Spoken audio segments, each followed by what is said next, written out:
I would love if you could elaborate on this transition from separation to oneness. Yes, you have put your finger on a very important issue. Advaita Vedanta is oneness. It is not difference. But the interesting thing is that the first step to understanding oneness is to create an apparent distinction. Why this is important is, see, we are so mixed up with our bodies and minds. And when I think of myself as Sarvapriyananda, I basically think of this body and what is going on in it, my first person experience. But that which is the reality is one undivided existence consciousness space. Now to jump from here, this body-mind idea, to the reality as existence consciousness space, it's a big jump. It cannot be done directly. Why it cannot be done directly is because we are already so deeply convinced that I am a body, I am a mind. So the first thing that has to be done is to unconvince ourselves, if I may put it that way, to show us that we are not really this body, that we are not really this mind. That's why Advaita Vedanta spends a great deal of energy in the first step towards oneness, which is actually kind of two-ness, the first step, that I am the witness consciousness, and the body and the mind and the prana and the intellect, memory and the whole personality is an object. The subject and object being different, I cannot literally be these objects. And there are things, there's a table and something on the table. They are objects. I'm aware of them, but that doesn't mean I am them. In one sense, they do exist, but that doesn't mean I am the table or the bottle of the table. Similarly, I am aware of the body. I am certainly aware of the mind, and I use the body and the mind, but that doesn't mean I am the body and the mind. Once this is done, Advaita can now proceed. What has been done so far? In technical terms in Advaita, this is called Tvam Padartha Shodhana. Who are you? Or who am I? An inquiry into that nature. And then I find that I am awareness. Earlier I thought I was a body. I am this change, this light. Earlier I thought I was a bundle of thoughts and feelings. I'm still aware of the body. I'm still aware of the mind. But I am awareness, aware of the body and mind, quite distinct from them. But this is still dualism. Philosophically, this is very close to an very ancient system of Indian philosophy called Sankhya. Also, the philosophical basis of the school is very popular even today, the Patanjali's yoga. So these are dualisms. There is consciousness and all that is apart from consciousness. And they stop there. Well, then that's enough. You are pure consciousness. You are trouble-free by yourself. Why concern yourself with what the body-mind is? Advaita says, no, the problem has not been completed. The solution is not complete yet. Solution requires unification.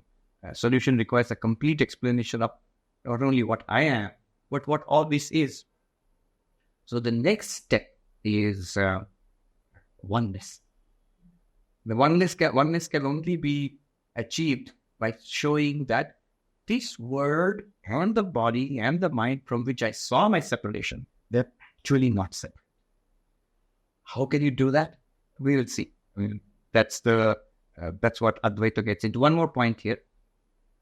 Somebody might ask, wait a minute, stop right there. The whole point was to go beyond separation. So the separation, that I'm the witness consciousness, this itself takes me beyond separation. According to Advaita Vedanta, it doesn't. It doesn't. And the Upanishads say, Dvitiyadvai bhayam bhavati.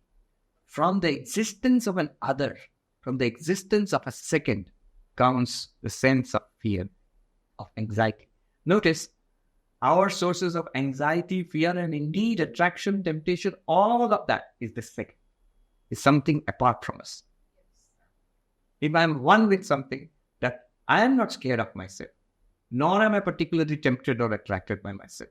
I am not a source of anxiety to myself. But something apart from me is.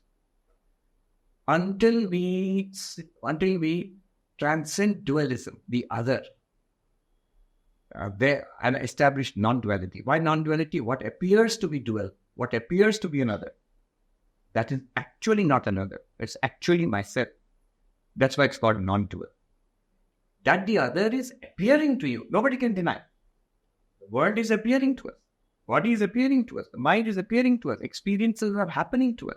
No one can deny it. Whether you're a philosopher or not, this is a philosopher. Even the most radical Advaitin cannot deny that these experiences are happening. This is a direct experience. How can you deny it? But the understanding of what these things, that has to be worked up.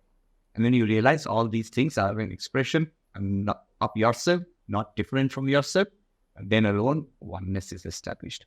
So, for example, just speaking from the background of like Samkhya, as you mentioned, if I am facing a situation where I'm bound to feel anxious, depressed, anger, there's multiple scenarios that could happen. Okay, I disassociate myself from there.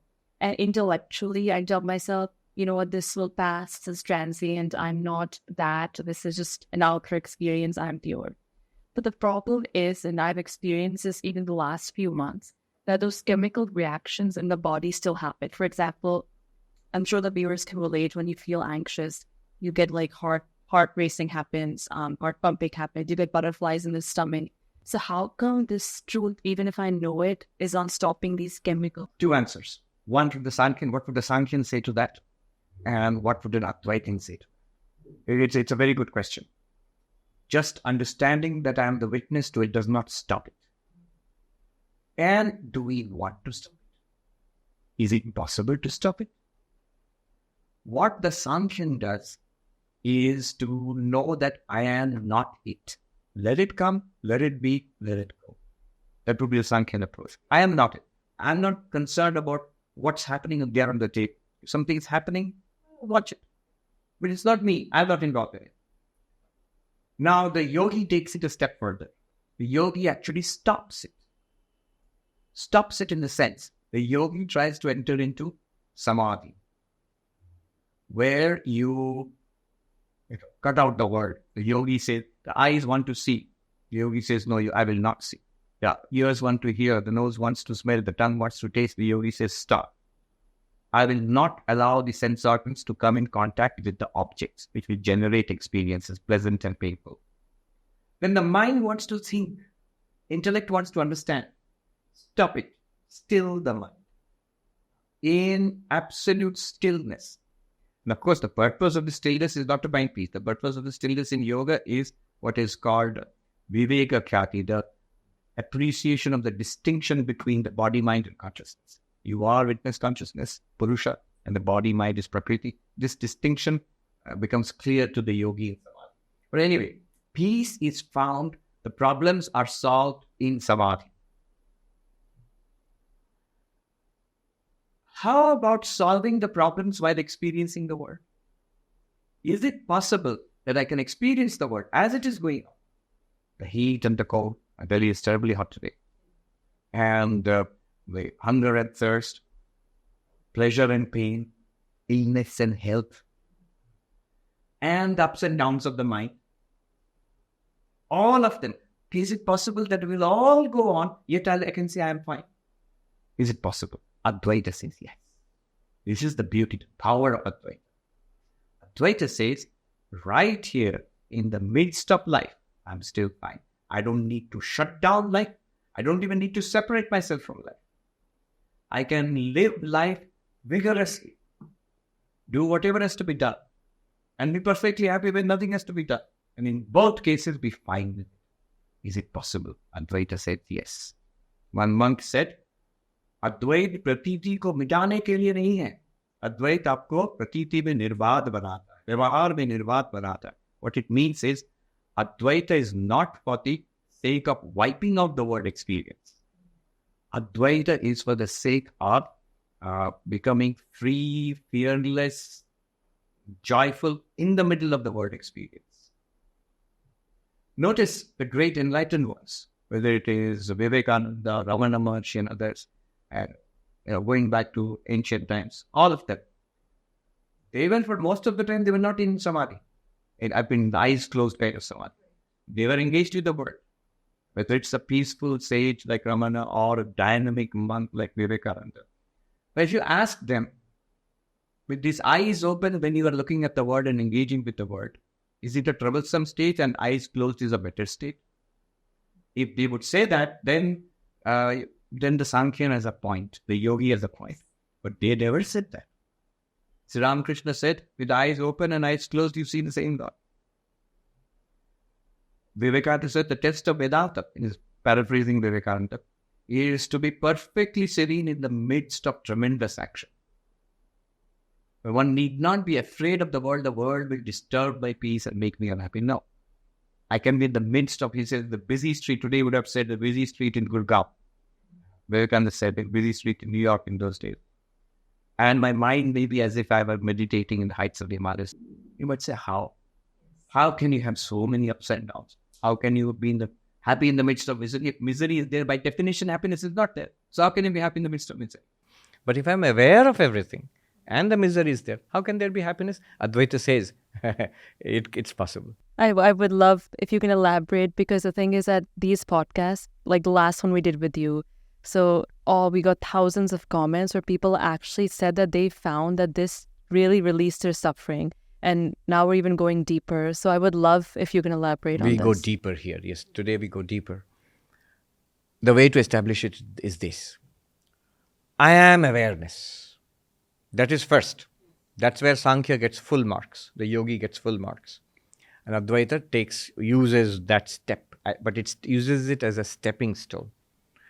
It uses it to overcome what is called Dehatma Buddhi, the idea that I am the body. That is overcome. I am awareness. I am not the body. Now, next Advaita will not stop here. Advaita will say, what appears to you as the other, this world, people, this body, and what I earlier thought I was this one, this mind, now it is another. It's an object. It's a subtle object. What appears to you as the other, the question is, Advaita will ask you to ask this question, to interrogate these. What is the relationship between these and me? I am awareness. How are they related to me? And what Advaita is driving at is what we came to first, that the separation is actually not a separation. It is I, me, myself. How does that help? First of all, we have to see how is it me? And second, if it's even admitting that it is somehow I am appearing as all this, still how will it help? It will help this way, that once there is no other, fear disappears. Upanishad says, Dvitiyadvai bhayam bhavati. From the second, there is fear. From the other, there is fear. One French philosopher, Jean-Paul Sartre, he said, hell is other people. So, now if there's no other, even if they are appearing as another, you know deeply inside, I, the awareness, am appearing in that body and mind as that person. Even the body and mind are also nothing but I, the awareness. You might say, it's weird. How do I wrap my mind around this? It's not so weird at all. Take the example of our dreams. In our dreams, we are there in our own dreams. Not only that, we are there as other people also. I, the dreamer, I become 100 other people. Not only other people, I become the ground and the earth and the sky and the river and the air and the sunlight. Everything I become. Name and forms are different, but names and forms are different, but it's the same dreamer. Now let me ask you. When we realize that we are the awareness and we are experiencing this world, let us ask ourselves, this world, where is it appearing? In my perception or my... In my perception. Good answer. That's the preliminary first answer. See, the first answer would be outside. It's there. Can't you see it? Advaitins will say, outside. Outside what? Is it outside your perception? No, it's in my perception. All right, so it's in your perception. Why we say outside also one must understand. Why do we instinctively say, I am in here, the world is outside me, and I have to cope with this terrible world? It's because we are identified with the body. If I am the body, truly the world is outside the body.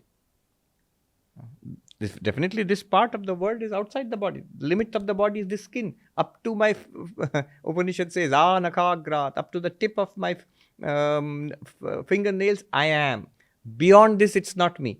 That's because I'm so much identified with this physical body. But when you are identified with awareness, which is, that's the first condition. We must have stepped back from the body into our awareness nature. then we'll begin to see that this world is actually arising and existing and disappearing back into me, the awareness. How? As you said, no, the world is not outside. The world is in perception. Notice what you said. It's in perception. But where is this perception taking place? Isn't it taking place in awareness? I am aware. And in that awareness, some strange things are happening. I am seeing. That seeing is going on. I am aware. And in that awareness, one more strange thing is happening. I am hearing. Hearing is going on. Now my question is, where is he seeing? Where is hearing? In awareness only. Yes. Right? That's true. That's right. Yeah. Like in our dreams. In our dreams also we feel I am seeing many other people. I am hearing some, people are talking. But all that, actually our eyes are not open in the dream. Our ears are not functioning in the dream. The whole seeing, hearing is going on in the dreamer's mind. Similarly, here also all seeing, hearing, activity, and not just perception, action. I'm speaking. We're sitting, we're walking, talking. All action is also going on in awareness. Is there one awareness or is this? All right, we'll go to that. So, but then what is the conclusion of this? The non-duality of awareness is the result. So now let's start this way. The I am, the awareness. Now the question is, what is all this? Sankhya would say, it's there. It's a world. There are people. They're all outside you. But Advaita says, if all this is there, notice, it's not really outside me. It's only outside me if I think I'm the body. But the body itself and this world, they're all in me, the perception. They're all in me. The perceptions is also in me, the awareness. So the perception and the things perceived, they are not apart from me, the awareness. This is called non-duality of awareness. Who are you? Who am I? I'm awareness. What's all this? It is me alone. But in some remarkable way, I alone am appearing to me as my own objects. And it's not very unnatural because this happens in the dream also. In the dream, there is Advaita. Yes. There's an Advaita of deep sleep, there's an Advaita of dream. The Advaita of deep sleep is subject and object are crushed together into one featureless mass. There is no object there at all. So you can call it a non-duality because there's no second thing in a deep sleep. There's just one blankness. That's how you can describe deep sleep. Blankness, absence. Nothing. Absence. That absence, it's a kind of non-duality because subject-object are not distinct there. I am seeing the blankness. It's not like that. So there's no subject-object distinction in deep sleep. So that's a kind of non-duality. It's an experiential kind of non-duality. But dream is a kind of non-duality. What is the non-duality in the dream? It's only when we wake up and realize that it is a dream. Then we realize nothing in the dream and nobody in the dream was apart from me, the doer. We may have seen 100 people, but when I wake up, how many people were actually there in the dream? I, the dreamer. Only me. It's a kind of only me Advaita in the dream. What we are trying to do now is to apply that to the waking state. Instead of saying dreamer, I am saying consciousness. Just it was a dreamer Advaita in dream, it is a consciousness Advaita in the waking. This is what Advaita Vedanta is driving at. Once this is established, now think of the dream example. After waking up, are you afraid of anything that happened in the dream? No. Are you attracted to anything or anybody in the dream? No. As long as it is in the dream. I might have seen a nice laddu, dreamt about it in the dream, and I get up and go to the fridge to eat a laddu. That's because it's available in the waking state. The dream laddu itself I am not attracted to because I know it's nothing. It's just I appearing to myself in my dream. So we are never really tempted or terrified by anything in the dream. While the dream is going on, yes. But after we wake up, no. It's all gone. Even the most terrible things which happened in the dream. When you wake up, do you feel traumatized and anxious? How to tackle this situation in my life? No. Because it didn't happen. It looked like that. Now the same thing will happen in the waking state. In the waking state also, from the awareness perspective, all this is appearing. Even the terrible things are not terrible. Even the great things are not so good anymore. Because they are all appearances, and appearances are nothing apart from you. This is the meaning of Brahma Satyam Jagat Mithya Jiva Brahmaiva Napara. Consciousness alone is real. The world is an appearance in consciousness, and you are that consciousness. You asked me, is there one consciousness or many? And the answer in Advaita Vedanta is that there is one consciousness, and it can be logically argued why there is one consciousness. Just because I was just thinking of something while you were talking. For example, right now, if it's very hot, I might be suffering because of that heat. And okay, I understand that in my awareness, I have that perception that heat is causing me suffering. But there might be someone else who might find that heat very nurturing, and they might think that it's a good thing. So when there's two different perceptions, then how can that awareness be same? Yes. Let me expand on that question itself. Why just two different perceptions? They're tremendously different points of view. So one person might be happy, another person might be sad. One person might be awake, another person might be sleeping. How can they be the same consciousness? One person might be a brilliant person with lots of knowledge. Other person might be an illiterate person with almost no knowledge, without any advantages of education. And how can they be the same consciousness? One person may be dead. Other person might be living. How can it be the same consciousness? One person might be enlightened, and the other person, the students might not be enlightened, the guru might be enlightened. How is it if they're one consciousness? How can that possibly be? All these are questions which are matters of debate between Sankhya and Vedanta. They're all ancient questions. And the answers are pretty good. These differences which you're pointing out are in the body-mind level.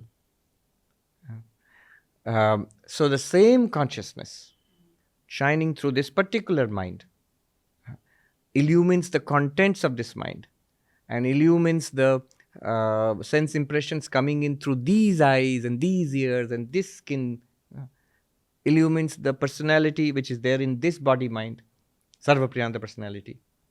And the same consciousness shining through that body and mind illumines a whole different set of attitudes, ideas, perceptions, personality.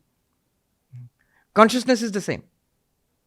Let me give some examples. One is the sun is in the sky, bright and shining, and there are 10 pots on the ground. Each pot has water. And each pot with the water, the sun is reflected in the water, and you'll see a little reflected sun there which is shining and illumining that little water, the local water in that pot. In one, the water may be dirty, and the illumination illumines the dirty water. In another, it might be Ganga water. It's illumining the Ganga water. Another, it might be milk or something else, or somewhere, some other thing. Another, there might not be water, there just might be smoke in the pot, they put the dhuna, So, the light illumines the contents of the pot, and the contents are different. And so, what is illumined is different. But the source of the light is one sun. That's an example. Similarly, here what we are saying is the source of consciousness is one consciousness, Atman or Brahman. As captured and used and illuminating various bodies and minds, you will give rise to various experiences. The same consciousness illuminating this person who's sweating and hot and will feel, and the mind in this body will feel, oh, it's so hot, it's incredibly hot. And the same consciousness shining in another body mind where the attitude is different in that mind, the feeling will arise, hey, this is great. It's good for my health. It'll burn out all the bad germs or something like that or something. Those reactions are in the mind. One might say, I can go, knowledge for example. A question might be, if we are all one consciousness, just as I know the contents of this mind, why don't I know the contents of everybody's mind? I should be aware of everybody's mind. But I'm not. That's because knowledge is peculiar and local to each mind. Consciousness shining here illumines the contents of this mind and says, oh, my memories are like this, my ideas are like this, my knowledge is like this. It's all in this mind. That's subjective. It's subjective. And as knowing, the knower is also this mind. What's a knower? It's consciousness plus a mind. Not consciousness by itself. And that knower will have different knowledge. Somebody might ask, how come if I am consciousness in every mind, I know what's going on here in Delhi, but I don't know what's going on in, suppose, in Washington, Yeah. in Paris. There are so many people, conscious people, that their knowledge also should be my knowledge. No, the knowledge is localized in those minds.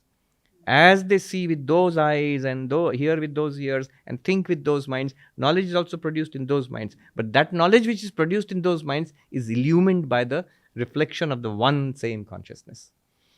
Okay, this is a complicated example. Let me give a simpler example which we all have.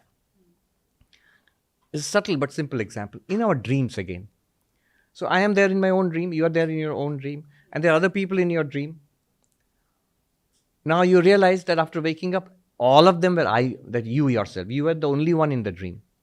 But in the dream, it seemed as if different people were having different experiences. You were there in your own dream, but did you feel that you are having the experiences of all the other people in the dream? No, you felt just like a waking state. I am here, mom is here, brother is here, people are around me. You never feel that, oh, it's a dream, so I should be able to see through the eyes of everybody. And no, it just feels commonsensical that the way I am in the waking, I am like that in the dream also. It's only after waking up we realize it was a dream. Similarly, here also.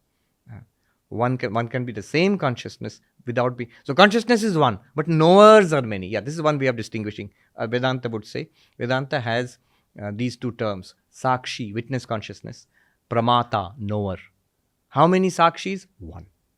How many Pramatas? Many, as many minds. And the Sakshi is that which powers the Pramata in each body and mind. Another example from our solar system. The sun is one. There's only one sun. But there are many moons, There's one moon for Earth, but other planets also have moons. Some have multiple moons. Sun, one sunlight. How many moonlights? As many moons, Many. So many moonlights. One appearing as many. One sun, and they're all the moonlights are one sunlight actually. Our moon borrows its light from the sun, but Saturn's moons also, Jupiter's moons also, they all borrow their light from the same sun. It's the same light, but it appears in different parts of the solar system, and each one will have its own name and separate focus.